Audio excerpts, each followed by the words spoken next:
আপনি জানেন কি বিশ্বের সবচেয়ে উঁচু টাওয়ার দুবাইয়ের বুর্জ খলিফা নির্মাণ করেছে স্যামসাং? হ্যাঁ, যারা মোবাইল ফোন তৈরি করেছে আমি তাদের কথাই বলছি। শুধু তাই নয়, স্যামসাং এর রয়েছে বিশ্বের অন্যতম বড় জাহাজ নির্মাণকারী প্রতিষ্ঠান, অস্ত্র নির্মাণ কারখানা সহ আরো অনেক কিছু। স্ট্যাটিস্টা এর একটি তথ্য মতে পুরো দক্ষিণ কোরিয়ার জিডিপি এর 20% আসে স্যামসাং থেকে। আজকের ভিডিওতে আমরা জানবো স্যামসাং গ্রুপ আসলে কত বড়।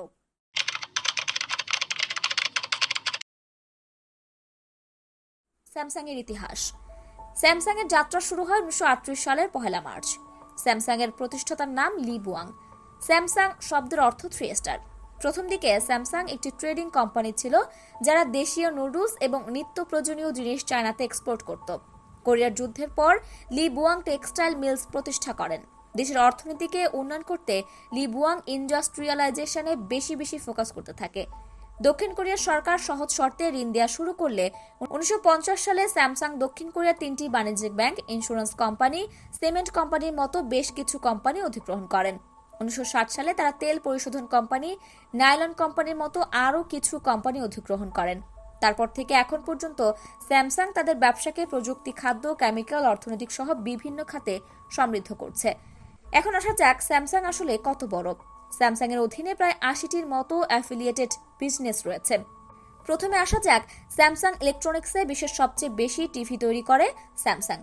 হোয়াট হাইফাই এর একটি তথ্য মতে বিশ্বের টেলিভিশন মার্কেটের 29.5% মার্কেট শেয়ার নিয়ে স্যামসাং রয়েছে সবার শীর্ষে। শুধুমাত্র স্যামসাং ইলেকট্রনিক্সের কর্মীর সংখ্যা প্রায় 2,87,000 এবং তাদের রেভিনিউ সংখ্যা প্রায় $244 বিলিয়ন।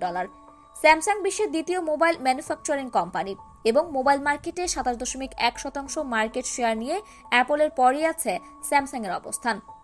এনএএনডি ফ্ল্যাশ মেমোরি মার্কেটের 30% মার্কেট দখল করে রেখেছে স্যামসাং। 2022 সালে স্যামসাং $2.57 বিলিয়ন শুধু অ্যাডভার্টাইজিং এ খরচ করে। এছাড়াও স্যামসাং হেভি ইন্ডাস্ট্রি বিশ্বের দ্বিতীয় বৃহত্তম জাহাজ প্রস্তুতকারী কোম্পানি, যেখানে প্রতি বছর 10 থেকে 30টি জাহাজ প্রস্তুত হয়। স্যামসাং কনস্ট্রাকশন এবং ট্রেডিং কোম্পানি বানিয়েছে বুর্জ খলিফা, পেট্রোনাস টাওয়ারের মতো বিশাল স্থাপনা। স্যামসাং লাইফ ইন্স্যুরেন্স দক্ষিণ কোরিয়ার সবচেয়ে বড় ইন্স্যুরেন্স কোম্পানি। এছাড়াও স্যামসাং এর এভারল্যান্ড নামে একটি থিম পার্ক রয়েছে, যেটি পৃথিবীর 19তম সেরা অ্যামিউজমেন্ট পার্ক এবং দক্ষিণ কোরিয়ার সবচেয়ে বড় পার্ক। প্রতি বছর প্রায় 5.85 মিলিয়ন দর্শনার্থী আসে এই পার্কটিতে। শুধু তাই নয়, স্যামসাং এর মিলিটারি অস্ত্র তৈরির কারখানা রয়েছে। স্যামসাং ডিজিটাল সিটি নামে 390 একর জায়গার উপর একটি ছোট শহর আছে, যেখানে 38 তলা মোট 4টি ভবন রয়েছে এবং 131টির মতো ছোট বিল্ডিং রয়েছে। এই সিটিতে প্রায় 35,000 কর্মী কাজ করে স্যামসাং এর বিভিন্ন ডিপার্টমেন্টে।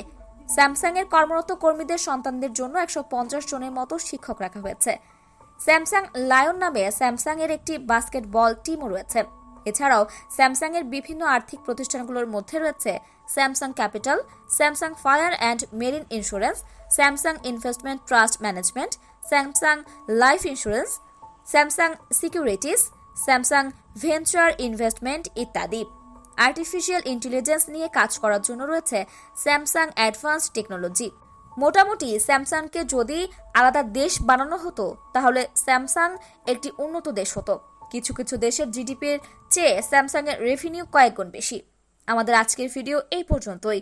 আমাদের ভিডিওগুলো ভালো লেগে থাকলে লাইক, কমেন্ট এবং শেয়ার করে আমাদের পাশেই থাকুন।